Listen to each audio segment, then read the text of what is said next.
The morning sun cast long shadows across the training grounds of Luna Base as Lieutenant Commander Jake Martinez watched the final combat exercise of the year. 24 cadets moved through the simulation chamber, their movements tracked by sensors that measured every step, every breath, every heartbeat. This was the test that would determine who graduated with honors and who barely scraped by. Jake had seen thousands of cadets pass through these halls in his 15 years at the Terran Fleet Academy. He could spot the exceptional ones within minutes of their first drill. But Alex Carter was different. The young man didn't just excel in everything he touched. He made it look effortless. "Watch this," Captain Lisa Rodriguez said. Moving to stand beside Jake, she pointed to the main display screen where Alex moved through a maze of hostile targets. The simulation was designed for a full squad of 4 cadets working together. Alex was running it alone. The first enemy drone appeared around a corner, its weapons already charging. Most cadets would duck for cover and call for backup. Alex simply stepped to the side with perfect timing, letting the energy bolt pass harmlessly by his shoulder. His return shot destroyed the drone before it could fire again. "His reaction time is impossible," Lisa said quietly. "The computer says he moved before the drone even appeared on his motion sensors." Jake frowned as he watched Alex flow through the maze like water, finding the path of least resistance. Every movement was precise, economical, perfect. The young man never wasted energy or took an unnecessary step. It was beautiful to watch, but it made Jake's skin crawl. 3 more drones attacked Alex from different angles. He rolled under the first barrage of fire, came up shooting, and took out 2 targets in a single fluid motion. The 3rd drone tried to flank him, but Alex spun around as if he had eyes in the back of his head and eliminated it with a casual shot over his shoulder. "The kid's good," Jake admitted. "Maybe too good." In the observation room above the training floor, other instructors had gathered to watch Alex's performance. Word had spread through the academy about the cadet who broke every record he touched. Some called him a prodigy. Others whispered darker theories. The simulation grew more intense. Enemy soldiers began appearing alongside the drones, using cover and coordinated tactics that should have overwhelmed a single cadet. Alex adapted instantly, using the environment to his advantage in ways the programmers had never intended. He turned their own tactics against them, predicting their movements with uncanny accuracy. "He's not even breathing hard," noted Commander Pat Lewis, the Academy's head of physical training. "His heart rate hasn't got above 90 beats per minute." Jake pulled up Alex's file on his tablet. The young man's background was clean, almost too clean. Born on Kepler Colony, parents killed in a transport accident, raised by his uncle who died when Alex was 16. After that, he had worked odd jobs on freight haulers until he qualified for the Academy entrance exam. Nothing in the file explained his extraordinary abilities. In the simulation chamber, Alex faced his final challenge. The computer generated 12 enemy soldiers in full combat armor, supported by heavy weapons platforms. It was an impossible scenario designed to test how cadets handled overwhelming odds. Most would try to find a defensible position and hold out as long as possible before being overrun. Alex did something no one expected. He attacked, moving faster than the tracking cameras could follow. Alex vaulted over a barrier and landed in the middle of the enemy formation. His weapons fired in a continuous stream, each shot finding its target with mechanical precision. He used the confusion of his unexpected assault to divide the enemy force, turning their superior numbers into a disadvantage. "That's not a human." "Reaction time," Lisa said, her voice barely above a whisper. "The neural pathways don't work that fast." Within 30 seconds, Alex had eliminated half the enemy force. The remaining soldiers tried to regroup, but Alex was already moving to his next position.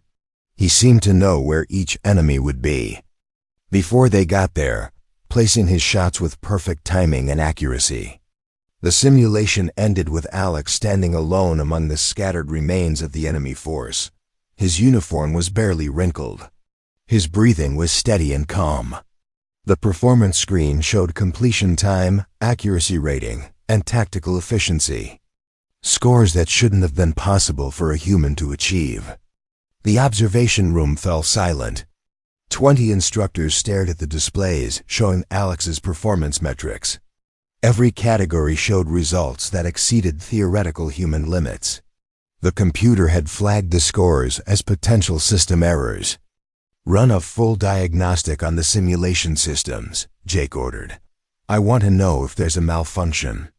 But deep down, he already knew the systems were working perfectly. The problem wasn't with the machines. The problem was with Alex Carter. Down in the simulation chamber, Alex removed his helmet and ran a hand through his dark hair. He looked up at the observation windows, and for just a moment, Jake could swear the young man was looking directly at him. Alex's eyes were calm, alert, and strangely knowing. Then he smiled and gave a casual wave to the instructors watching him. "Clean performance, Alex." Lisa's voice came through the intercom. "Report to debrief in conference room 3. Alex nodded and gathered his equipment. As he walked toward the exit, Jake noticed something odd about his movement. The young man's steps were perfectly silent on the metal floor. Most cadets in heavy training gear made some noise when they walked. Alex moved like a ghost.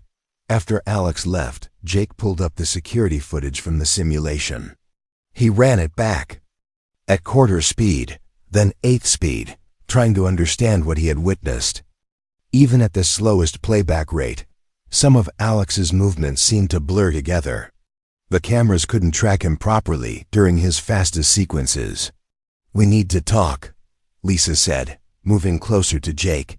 Privately, Jake nodded. He had been thinking the same thing. Alex Carter was the most gifted cadet they had ever seen, but gift was the wrong word. What they had witnessed wasn't natural talent or intensive training. It was something else entirely. That evening, Jake found himself walking through the academies. Empty corridors, thinking about Alex Carter and the impossible things he had done. The young man had been polite and respectful during his debrief, answering questions with the casual confidence of someone who had nothing to hide. But Jake's instincts, honed by years of military service, told him that Alex Carter was hiding something big. The question was whether that something would help humanity or destroy it. Admiral Frank Hayes sat in his office on Earth Station Alpha, staring at the classified report that had arrived from Luna Base 3 hours ago. The file contained Alex Carter's complete performance data, medical scans, and security footage from the Academy. Nothing in his 30 years of military service had prepared him for what he was reading. The young cadet's test scores weren't just exceptional. They were impossible. His reaction times measured faster than human nerves could transmit. Signals.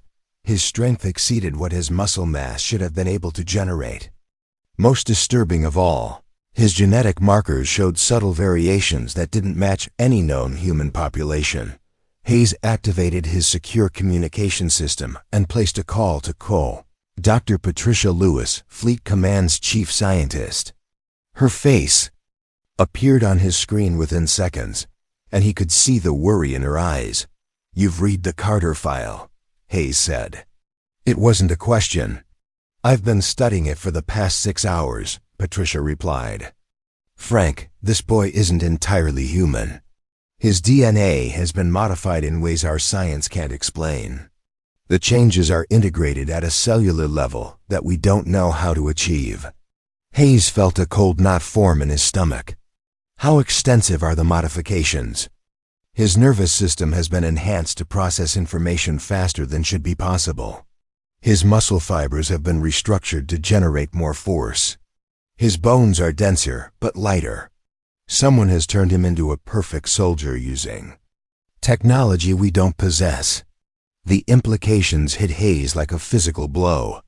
If Alex Carter had been modified by an alien species, it meant humanity had been contacted by beings with hostile intentions. Worse, it meant they had been studying human physiology for an unknown period of time. "I'm sending a team to Luna Base," Hayes said. "I want Carter brought to Earth for full examination." "Frank, wait," Patricia said quickly. "If we move too fast, we might lose our only chance to understand what we're dealing with. The boy doesn't seem to know he's been modified. His behavior suggests he believes he's completely human." Hayes considered this. If Alex truly didn't know about his modifications, he might be an unwilling spy rather than a deliberate enemy agent. But that raised even more disturbing questions about how he had been modified and by whom. On Luna Base, Alex Carter sat in his dormitory room, trying to focus on his tactical analysis homework. But his enhanced senses kept picking up sounds and vibrations that his roommate Danny Clark couldn't detect. Someone was watching him more carefully than before. The surveillance had been subtle at first, but now it was constant. During the past week, Alex had noticed changes in how people treated him. Instructors asked different questions during debriefs. Medical staff requested additional blood samples for routine tests. Security personnel seemed to appear wherever he went, always with plausible excuses for being there. Alex's superhuman hearing picked up a conversation 2 floors below his room. Lieutenant Commander Martinez was talking to Captain Rodriguez about increased security protocols. They mentioned his name several times, though he couldn't make out all the words through the building's structure. "Hey Alex, you okay?" Danny asked from his desk across the room. "You've been staring at that same page for 10 minutes. Alex forced himself to smile. "Just tired from today's exercises." But Danny wasn't convinced. His roommate had been acting strange for days, sitting perfectly still for long periods, his head tilted as if listening to something Danny couldn't hear. Sometimes Alex would tense up for no apparent reason, his muscles coiling like a spring ready to release. "Want to grab dinner?" Danny suggested. "Ryan and Kate are meeting us in the mess hall." Alex nodded, grateful for the normalcy of routine social interaction. But as they walked through the academy corridors, his enhanced vision caught sight of the surveillance cameras tracking his movement more precisely than they had before. Security guards made eye contact with him briefly, their hands resting casually near their weapons out in the mess hall. Alex tried to act normal around his friends. Ryan Phillips, his closest friend at the academy, was telling a story about their morning flight simulation. Kate Morrison laughed at Ryan's description of his crash landing, but Alex noticed she kept glancing at him with curious eyes. "So Alex," Kate said during a pause in the conversation, "how do you do it? I mean, your scores are incredible. Do you have some kind of special training from before the academy?" Alex felt his modified nervous system react to the stress of the question. His heart rate increased, his vision sharpened, and his muscles tensed for combat. The physiological responses happened automatically, before his conscious mind could control them. "Just hard work," he said, forcing his voice to remain casual, same as everyone else. But Ryan was studying his face carefully. "Come on, man, nobody's that naturally gifted. You make the rest of us look like children playing with toys." Alex's enhanced hearing detected the slight change in Ryan's vocal patterns that indicated suspicion. His friend was probing for information, possibly at someone else's request. The realization sent a spike of paranoia through Alex's modified brain chemistry. "I need some air," Alex said abruptly. Standing from the table, he walked quickly toward the exit, but his superhuman senses detected 3 security personnel moving to intercept his path. They were trying to look casual, but their positioning was clearly tactical. Alex altered his route, using his enhanced spatial awareness to avoid their surveillance net. Outside the mess hall, Alex found himself in one of the academy's maintenance corridors. His modified vision allowed him to see clearly in the dim lighting, and his enhanced hearing confirmed he was alone.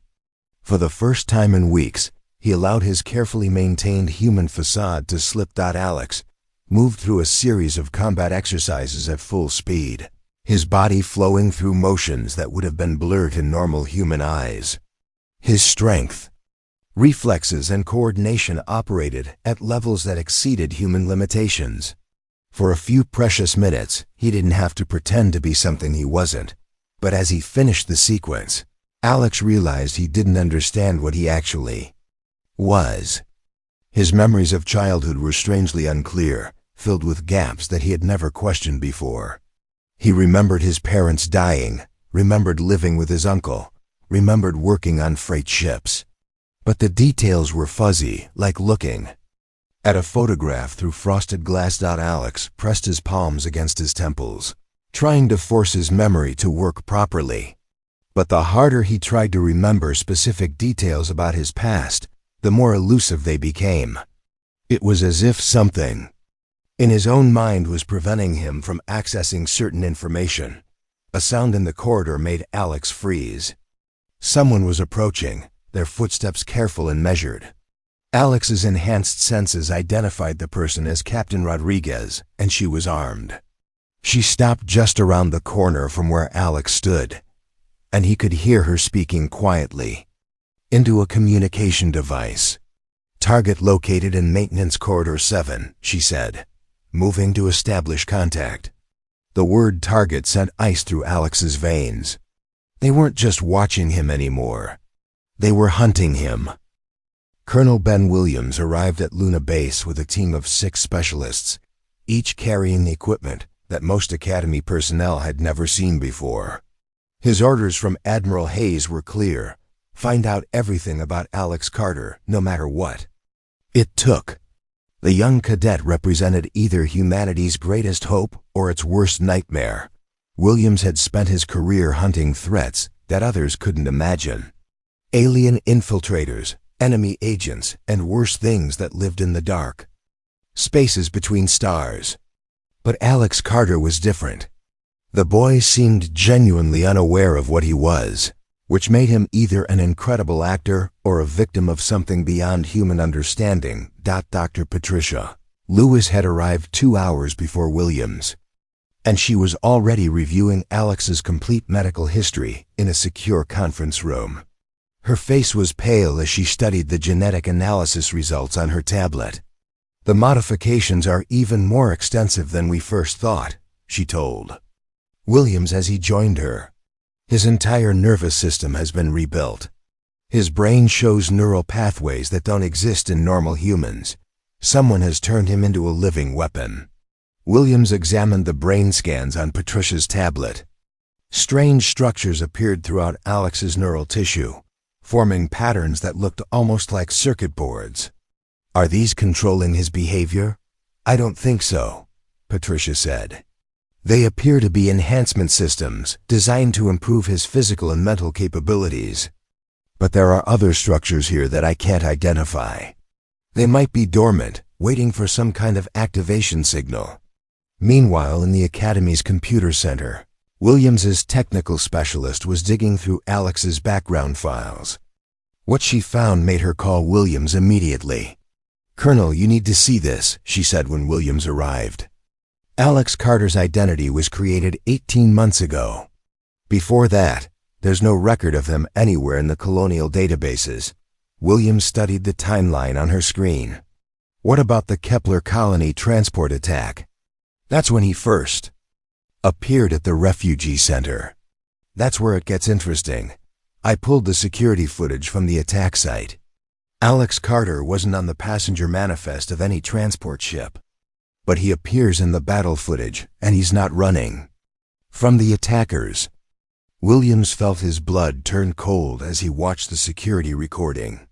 Alex Carter was clearly visible in the footage, but he wasn't hiding with the other civilians. He was moving with the attacking force, carrying weapons and coordinating with soldiers who wore armor that didn't match any human military.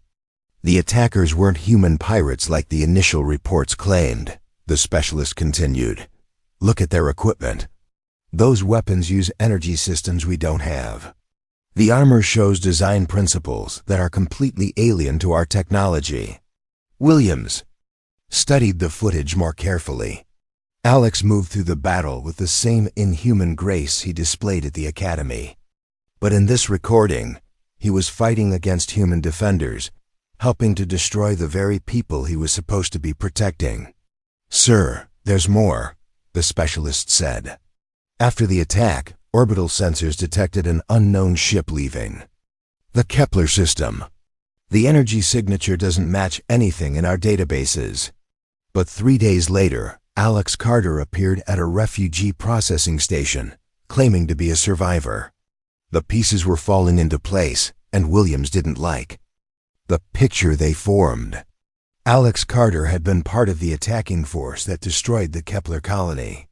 Somehow, he had separated from his alien controllers and assumed the identity of a human refugee. But why? In his dormitory room, Alex was packing his personal belongings into a small bag. His enhanced senses had detected the arrival of the investigation team, and he knew his time at the academy was ending. Whatever was happening to him, he couldn't let it endanger his friends. Danny walked into the room and stopped when he saw Alex's bag. "Going somewhere?"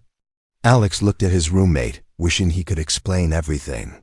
Danny had been a good friend, asking no questions when Alex acted strangely and covering for him when instructors became too curious. He deserved better than lies and deception.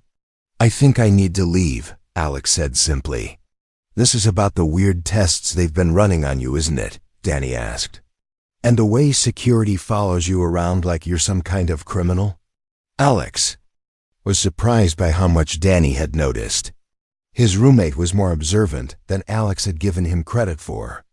"Something like that." Danny sat down on his bed and looked directly at Alex. "Want to tell me what's really going on? And don't give me another story about being naturally gifted. I've seen naturally gifted. You're something else entirely." For a moment, Alex considered telling Danny the truth. But the problem was that Alex didn't know what the truth was. His memories were fragmentary, filled with images that didn't make sense and knowledge he shouldn't possess. He knew things about alien technology and combat tactics that no human should understand. "I don't think I'm entirely human," Alex said finally. "And I don't think I chose to be whatever I am." Before Danny could respond, Alex's enhanced hearing detected armed personnel moving through the corridor outside their room. Multiple teams were converging on their location, moving with military precision. They had come to take him. Alex's modified nervous system reacted instantly, flooding his body with combat stimulants and tactical awareness. His vision sharpened, his reflexes accelerated, and his strength increased beyond human norms. But with the physical changes came something else, flashes of memory that were definitely not his own. He saw alien laboratories, where humans were strapped to medical tables. He witnessed surgical procedures that rebuilt bodies from the inside out. He observed training sessions where modified humans learned to use weapons that fired energy instead of bullets. And in every memory, he saw his own face among the subjects being prepared for war. The door to their room opened, and Colonel Williams entered with 4 armed soldiers. Alex could have disabled them all in seconds, but something held him back. These were humans, possibly trying to protect their own species from a threat they didn't understand. Attacking them would make him the monster they suspected he might be. "Alex Carter," Williams said calmly, "we need to talk." Alex raised his hand slowly, showing he wasn't reaching for a weapon. But his enhanced senses were cataloging every detail of the soldiers' equipment, identifying weak points in their armor, and calculating attack patterns that would neutralize the threat in minimal time. "I'll come with you," Alex said. "But I want Danny left out of this. He doesn't know anything." Williams nodded to his soldiers, who maintained their positions but didn't advance. "We're not here to hurt anyone, Alex. We just need to understand what we're dealing with." As they prepared to leave, Alex caught Danny's eye one last time. His roommate looked confused and worried, but not afraid. That gave Alex hope that perhaps not all humans would see him as a monster when they learned the truth. Walking through The academy corridors surrounded by armed guards, Alex realized that his carefully constructed human life was over. Whatever happened next would depend on whether the people investigating him could see past what he had been made into and recognize what he was trying to become. Alex sat in the interrogation room deep beneath Luna Base, his hands cuffed with restraints designed for the most dangerous prisoners. Colonel Williams and Dr. Patricia Lewis sat across from him, their faces showing a mixture of fear and curiosity. Between them lay a tablet displaying the security footage from the Kepler colony attack. "You were there," Williams said, his voice steady. "You helped destroy that colony. You killed innocent people." Alex stared at the screen, watching himself move through the battle with inhuman speed and precision. The memories were returning now, flowing back like water through a broken dam. He remembered the ship that had taken him from Earth when he was just a child. He remembered the laboratories where they had changed him, rebuilt him, turned him into something that was no longer entirely human. "I remember," Alex said quietly. "But it wasn't me making those choices. Something else was controlling my actions." Dr. Lewis leaned forward. "The neural implants in your brain. They're not just enhancements, are they? They're control systems." Alex nodded, feeling the weight of the truth settling on his shoulders. The hegemony calls them compliance networks. They can override human free will when necessary. I wasn't Alex Carter during that attack. I was just a weapon they pointed at their target. Williams activated a recording device. "Tell us about the hegemony." The words came slowly at first, then faster as Alex's modified memory systems began accessing information that had been locked away.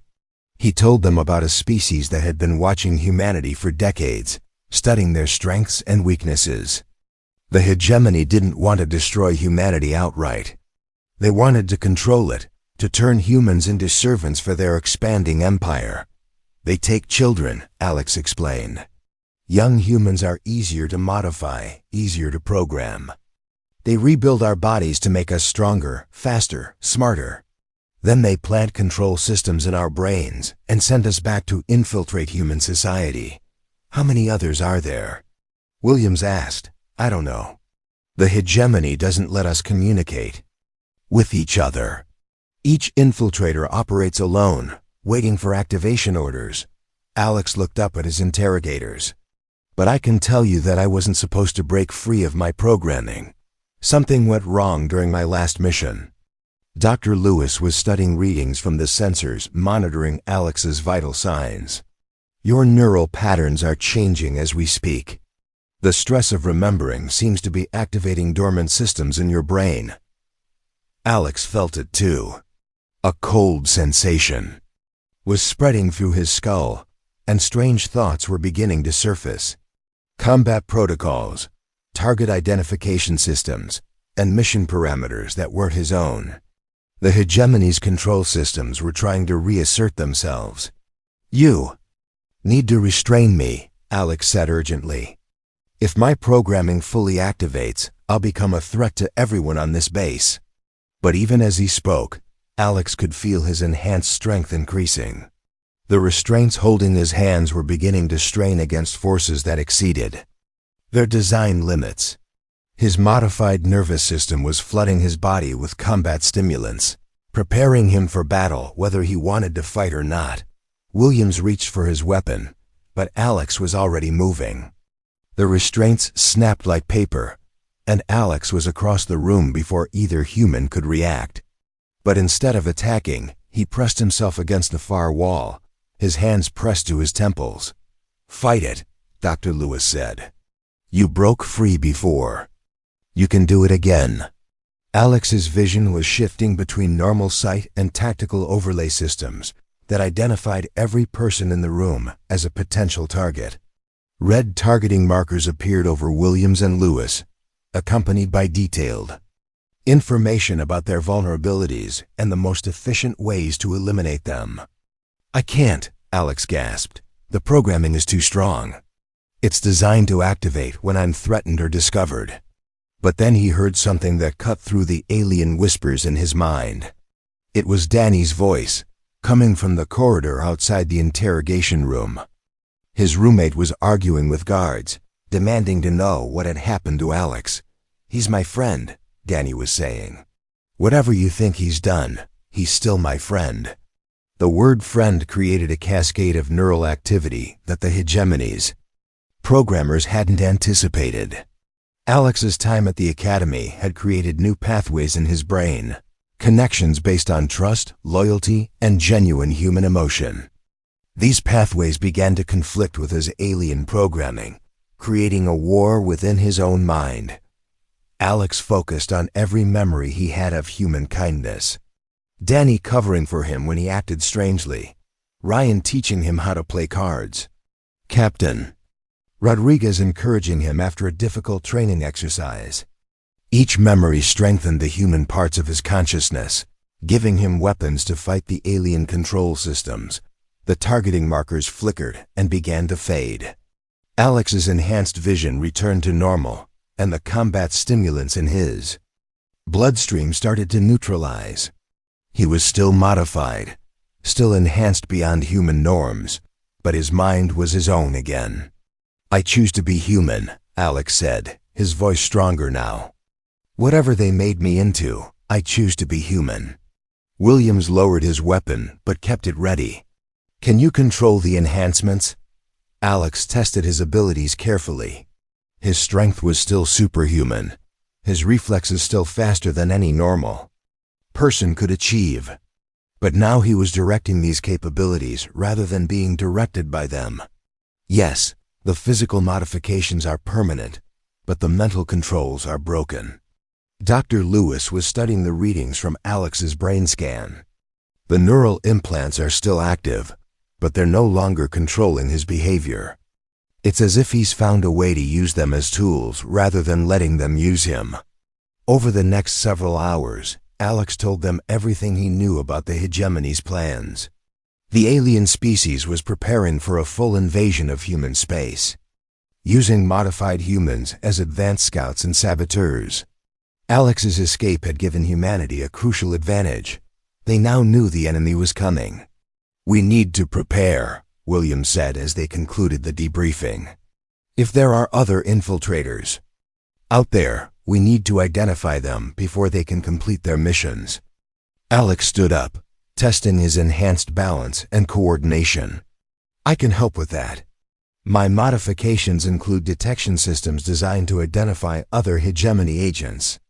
I can teach your people what to look for." "And after that?" Dr. Lewis asked, "What happens to you?" Alex thought about the question carefully.